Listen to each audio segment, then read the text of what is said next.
Good morning to all runners. And world record holder. Recently, cardio has become big business. However, what is cardio? And do we actually know what cardio actually is?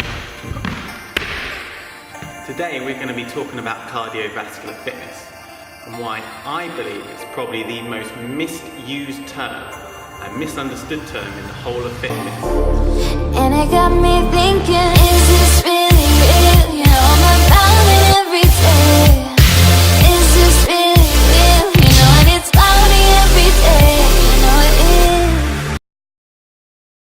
When beginners start exercising, they often go to utilize cardio as a way to lose weight. But what actually is cardio, and what does it mean?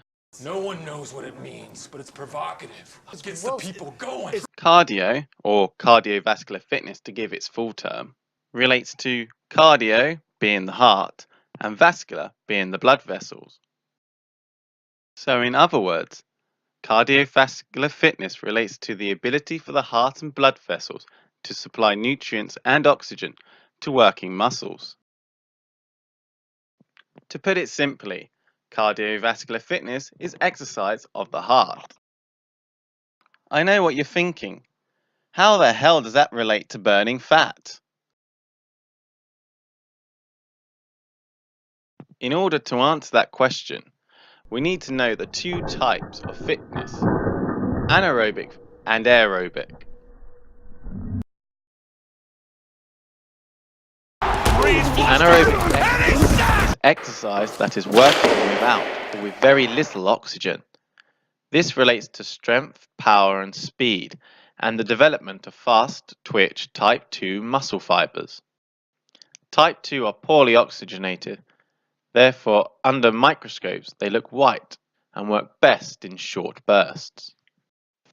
So sports like sprinting or weightlifting.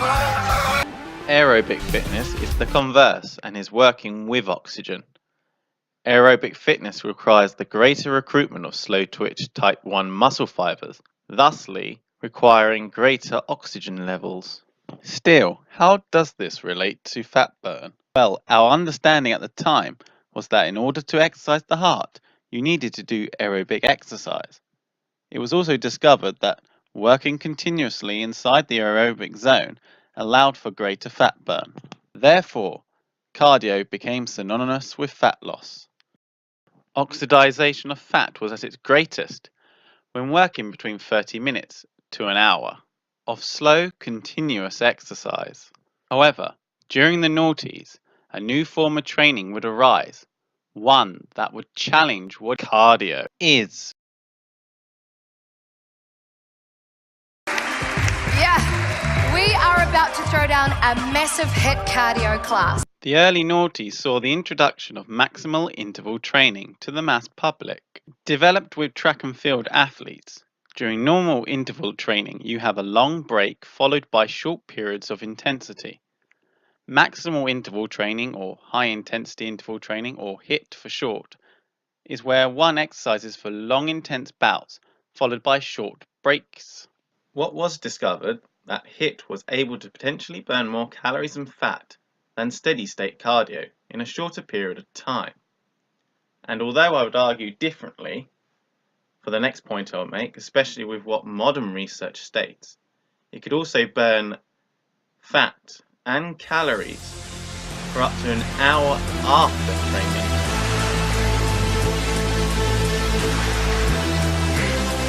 How breathless can you get? How breathless can you get? 2, 1. Maximal interval training uses the body's reserves of energy. By utilizing stored carbohydrates, glycogen, and converting that into ATP quickly, the body then has to utilize other reserves of energy in order to make ATP, which is energy. Energy resource it utilizes is fat, breaks it down into glycogen and glucose, ready to be then used as energy. After a HIIT workout, metabolism stays elevated and continues to burn calories for hours after the workout. This is due to something called the excess post-exercise oxygen consumption effect, or EPOC. With HIIT, you not only burn a lot of calories during the workout, But because of the high intensity nature of the workout, you will continue to burn calories as your body replaces energy and repairs muscle protein damage during the exercise. EPOC, the amount of oxygen consumed during recovery from exercise, above that which would be consumed at rest in the same period. The extra oxygen consumption helps to restore the body to its pre-exercise conditions. EPOC was once referred to as the oxygen debt or oxygen recovery because of the extra oxygen consumed after exercise was thought to compensate for anaerobic metabolism during the exercise.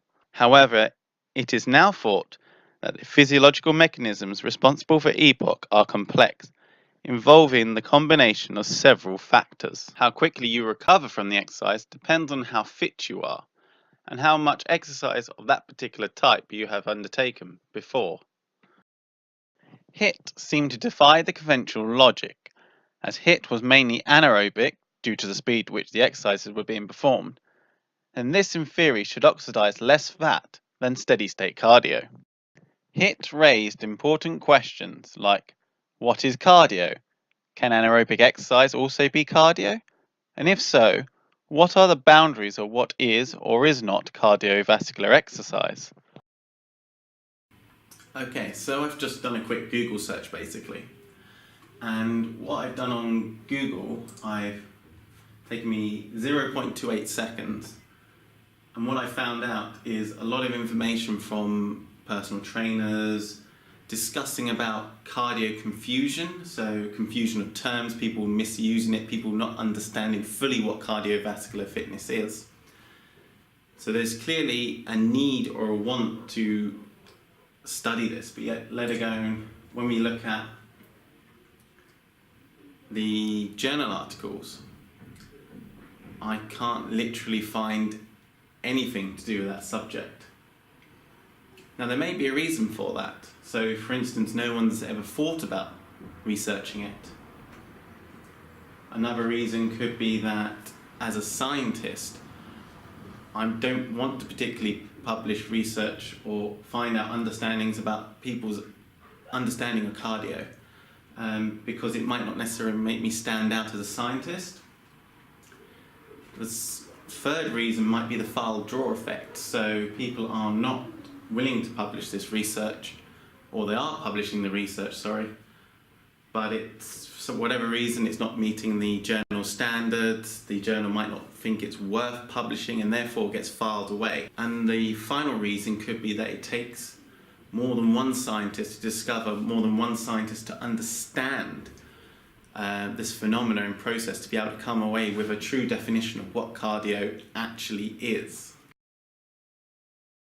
The research and the widespread uptake of HIIT pretty much rendered the aerobic training zone argument as the best fat burning a fallacious argument. So more recently, many researchers have forsaken their efforts to distinguish what is cardio and instead looked at the cardiovascular adaptations to both aerobic and anaerobic exercise.